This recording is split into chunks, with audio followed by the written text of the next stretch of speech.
4 मार्च 2026 होली का दिन। पूरे देश में सभी होली का फेस्टिवल धूमधाम से मना रहे थे। वैसे ही दिल्ली के उत्तम नगर में भी सभी होली का त्यौहार मना रहे थे। गलियों में रंग उड़ रहे थे, लोग एक दूसरे से हंसी मजाक कर रहे थे, बच्चे टेरेस पे से पानी का गुब्बारा फेंक रहे थे। Everything going normal. लेकिन किसी को ये नहीं पता था कि एक फैमिली के लिए ये दिन खुशियों के दिन से बदलकर मातम का दिन बनने वाला था। उस दिन सिर्फ उत्तम नगर की गलियों में सिर्फ रंग ही नहीं बल्कि लोगों का गुस्सा, प्रोटेस्ट और पुलिस के बैरिकेड्स भी नजर आने लगे थे। उस दिन टेंशन इतनी बढ़ गई थी कि गवर्नमेंट को उत्तम नगर में हैवी पुलिस डिप्लॉय करनी पड़ गई थी और कम्युनल राइट्स होने का भी खतरा बढ़ता जा रहा था। तो आखिर होली वाले दिन, इतने खुशियों वाले दिन में आखिर ऐसा क्या हो गया कि इस बात से पूरे देश को झटका लगने वाला था। Hey everyone, this is Big Creepy and my name is हर्ष और आज का केस लाई करता है उत्तम नगर के तरुण कुमार के अराउंड, जिसने अपनी जान गंवा दी बस एक छोटी सी लड़ाई की वजह से। और फिशी थिंग इज कि उसका इस लड़ाई से कोई लेना देना भी नहीं था। दिल्ली के उत्तम नगर में एक क्राउडेड रेजिडेंट एरिया है। यहाँ की गलियाँ छोटी छोटी हैं, सबके घर एक दूसरे से बिल्कुल आसपास चिपके बने हुए हैं और इसी एरिया के एक हिस्से में पड़ती है जे कॉलोनी। यहाँ की फैमिलीज तो 10 पीढ़ियों से वहाँ पर रह रही है और वो फैमिलीज एक दूसरे को बचपन से जानती हैं, लेकिन अक्सर पड़ोसियों के साथ किसी न किसी वजह से कोई ना कोई लड़ाई तो रहती ही है और कभी कभी तो उनके बीच सालों पुरानी दुश्मनी भी होती है। और वैसे ही उत्तम नगर की जे कॉलोनी में भी दो फैमिलीज के बीच लगभग 50 साल पुरानी दुश्मनी चली आ रही थी। वैसे तो दुश्मनी की वजह नॉर्मल ही थी जो सभी पड़ोसियों के बीच होती है, पार्किंग, कचरा और गली का यूज़ करना। बस यही छोटी मोटी लड़ाई इन दोनों फैमिलीज के बीच भी चल रही थी, बस छोटी छोटी बातें।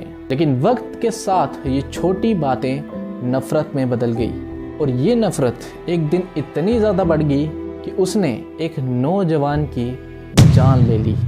एज आई सेड बिफोर कि उत्तम नगर में बहुत ही छोटी छोटी गलियां हैं और लोगों के घर एक दूसरे के साथ जुड़े हुए हैं। और आपको तो पता ही होगा कि जहां पर छोटी छोटी गलियां होती हैं वहां पर पार्किंग की बहुत दिक्कत होती है। वैसे ही उत्तम नगर के दो फैमिलीज के बीच में भी पार्किंग की वजह से झगड़ा होता था। तो एक फैमिली के पास 2 कार्स थी, वो अपनी कार अपने घर के आगे लगाती थी और दूसरी कार दूसरी फैमिली के घर के बाहर लगाती थी।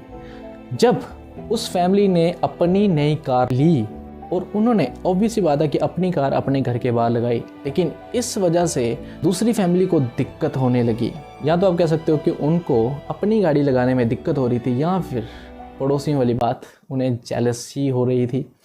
ये बात उनकी 50 साल पुरानी दुश्मनी को एक चिंगारी देने के लिए काफ़ी ही थी। एंड देन 4 मार्च 2026 होली के दिन सुबह से ही लोग होली खेल रहे थे।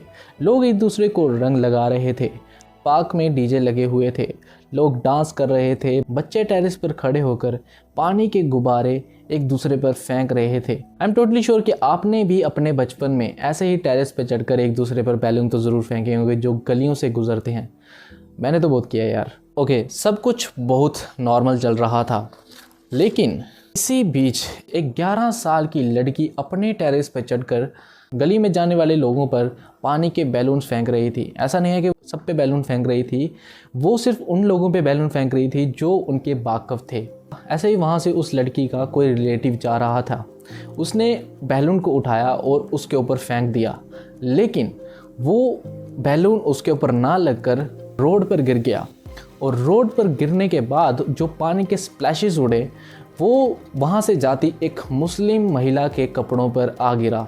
ये बात नोटिस करना कि उसने पहली बात तो बैलून उस पर नहीं फेंका था, दूसरी बात कि बैलून उस महिला को लगा भी नहीं था, वो सीधा जाकर रोड पे गिरा था और उसके सिर्फ स्प्लैशेस उसके कपड़े पर गिरे थे, जो कि बहुत ज़्यादा ही नॉर्मल थिंग है होली वाले दिन। तो बल्कि हम कह सकते हैं कि ये एक एक्सीडेंटल सीन था, लेकिन उस लेडी को ये बिल्कुल पसंद नहीं आया एंड वहीं से बहस शुरू हो जाती है। वो लेडी गुस्से में आ जाती है और वो उस बच्ची की फैमिली के साथ हीटेड आर्ग्यूमेंट करने लगती है। एंड इवन बच्ची के फैमिली वाले उस लेडी से माफ़ी भी मांग लेते हैं, लेकिन वो लेडी बहस करती जा रही थी और बच्ची के फैमिली के बार बार माफ़ी मांगने पर ये बात थोड़ी देर के लिए तो शांत हो ही गई थी। कुछ देर के लिए सबको लगता है कि बात यहाँ पर ख़त्म हो गई है, पर ये तो सिर्फ एक तूफान के आने से पहले की शांति थी।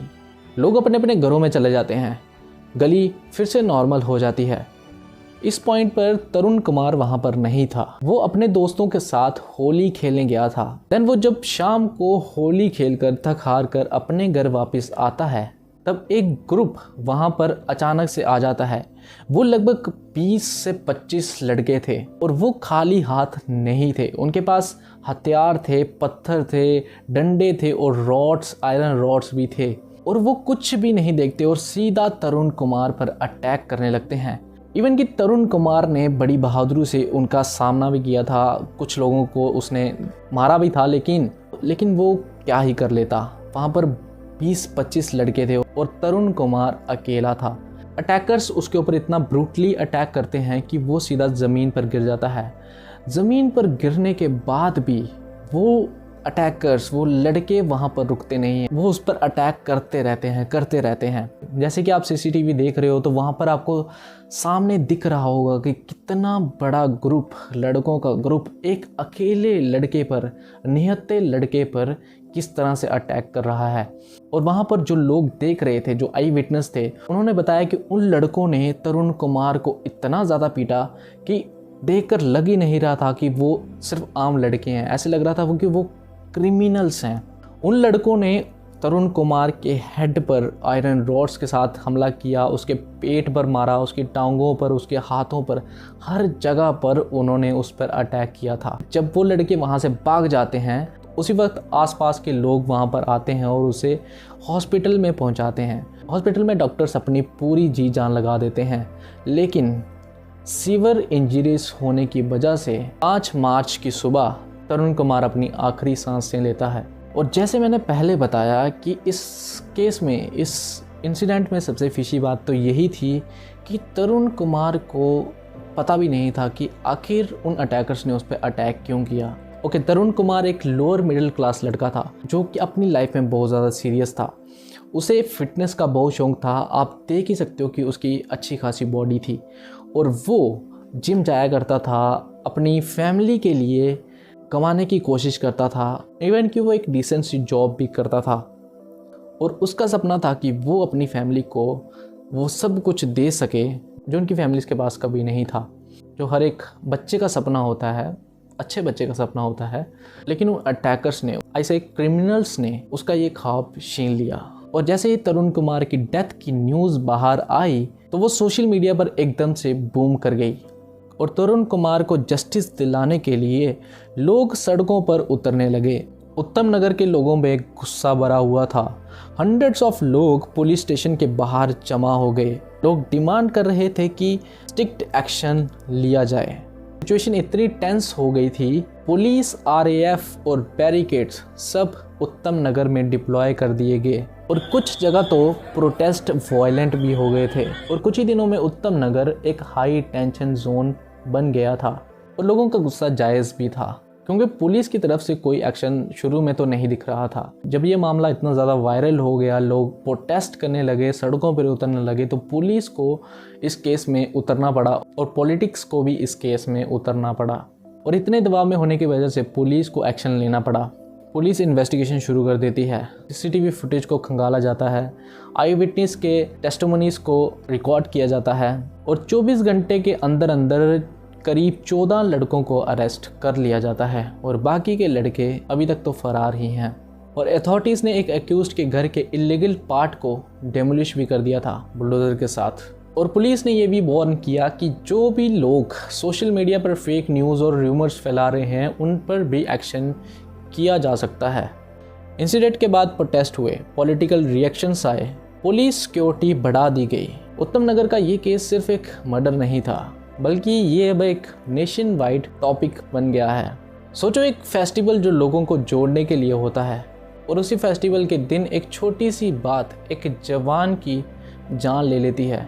कभी कभी गुस्सा सिर्फ कुछ सेकंड्स का होता है, लेकिन उसके कॉन्सिक्वेंसेस पूरी ज़िंदगी का दर्द दे जाते हैं।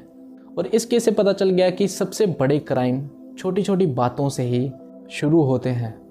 हमारी मांग यही है जी हमारे बच्चे को न्याय मिलना चाहिए। और पुलिस पे अभी भी कोई हमें संतुष्टि नहीं हुई है। और मतलब हमें कोई भी ऐसा हमारे घर पे आके पूछे नहीं है कि क्या इंक्वायरी वगैरह कुछ भी नहीं आई है। हमारे बच्चे को मतलब जवान बच्चा था मेरा, वो ख़त्म हो गया, लेकिन पुलिस कोई भी हमें से की पूछताछ के लिए नहीं आई है। और वो कह तो रहे हैं कि 5-6 लोगों को हमने गिरफ्तार किया है, लेकिन हमें ऐसा कुछ नहीं लगता कि उन्होंने गिरफ्तार किया। और हमारे बच्चा मेरा नौजवान बच्चा था, मैंने खो दिया। अभी ये पुलिस वाले, ये जो नेता लोग हैं, ये क्या जाने मेरे बच्चे का दर्द, मुझे जो दर्द है उन लोगों को क्या दर्द होगा। आई होप कि तरुण कुमार को जस्टिस मिले, लेकिन एट द एंड तरुण की फैमिली कभी भी इस फेस्टिवल को पहली नज़र से नहीं देख पाएंगे। Okay, this is for today. If you love my content, please subscribe to me. This helps to me to motivate for making more such contents like this. And please do comments.